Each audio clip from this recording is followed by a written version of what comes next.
love this first one. Because everybody makes a cheese platter at Thanksgiving, at Hanukkah, at Christmas, New Year's Day, whatever. Totally. It's like the go-to. Everybody makes a vegetable platter and a cheese platter. Which one's always gone? The cheese. Which one do you end up turning into soup? The vegetables, right? And then that vegetable platter always gets a new life the next day. It's either stir fry, stir fry or vegetable soup. Because I'm like, great, it's already cut up for me. Well, the cheese is always the the happy place at the party. So I decided to make a Christmas tree out of my cheese. So you can cheese tree. So you can either buy the cubes already done, or you can just buy a bunch of blocks of cheese and cut them into cubes and then arrange them with, bigger at the bottom and then going up in the shape of a tree. And I put some grapes in here and then just some fresh rosemary and thyme. To make it look like the spruce of the tree. Right. And it smells good too. That rosemary smells so good. So then, to make the star to go at the top, you just take your block of cheese and a little cookie cutter. And a cookie cutter! Yep, and you just push it down all the way through. And you make a cheese star. Just like that. It's adorable. Can I put the cheese down? Yeah, put it on. And then you kind of just go around it. And you eat the leftovers. And there you have it. Adorable. I love that one. Christmas tree. Yay! Cheese tree! Okay. Next up, at this time of year at the coffee shop, I like to sneak over around 4 o'clock and get myself a little sweet treat. I love the peppermint mochas, the peppermint mocha lattes. They're obsessed about their flavored coffees. And I wasn't ever into it. And then I went in and they were having like a 2 p.m. to 6 p.m. happy hour, buy one, get one free. And I said, all right, I'll try it. And now I love that. Right? Yeah, I'm hooked. Okay. So this is great if you're having a holiday brunch or Christmas morning, you want something nice for everybody. So I'm just gonna do it in the slow cooker. So it's a peppermint mocha latte slow cooker. I love this. Yeah, I've got for brunches, this is brilliant. So I've got some milk in here and then really strong coffee. You wanna brew your coffee extra strong so that it holds up next to the milk. So for 10 cups of coffee, I used 1 cup of coffee grounds. Wow. And then you add to it some chocolate chips, and those are gonna get nice and melty in there. I put a lot of chocolate.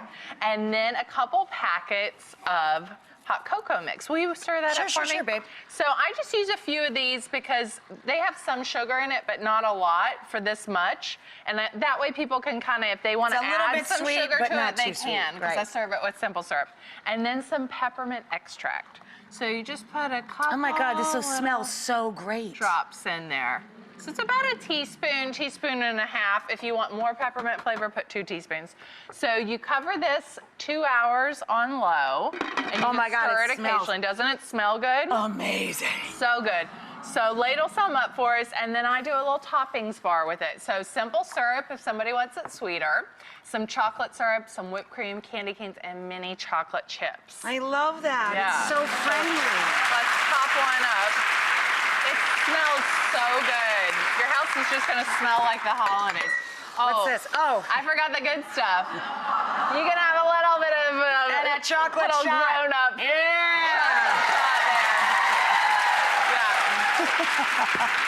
Yep.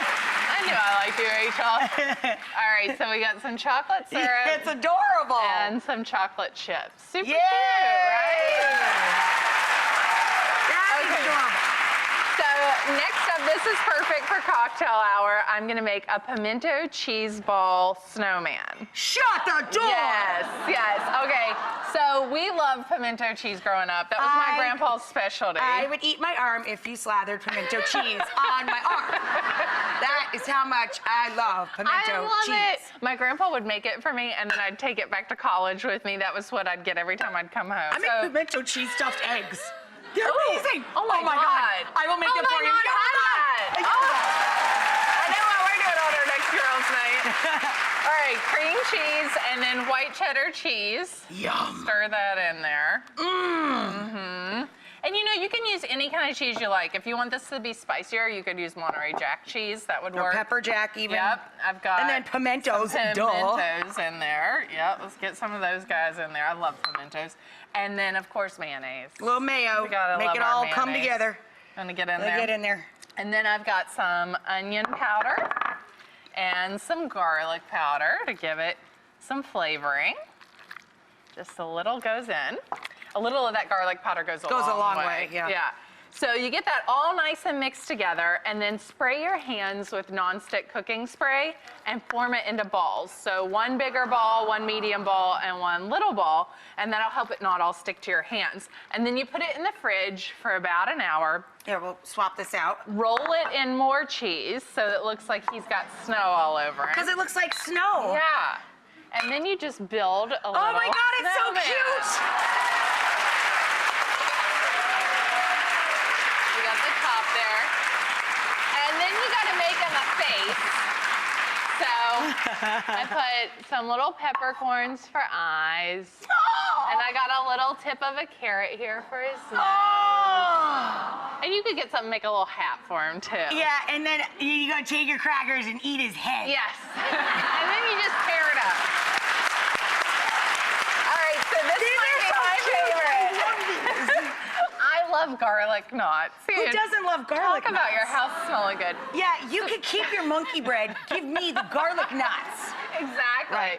Okay, so, you know, holiday entertaining, it's nice to get something that's assembly only. Right. So it looks like you really did something, but you didn't have to do a lot. So buy these garlic knots. At the craft store, get a styrofoam cone. You put in a toothpick, and then you put your garlic knot onto it.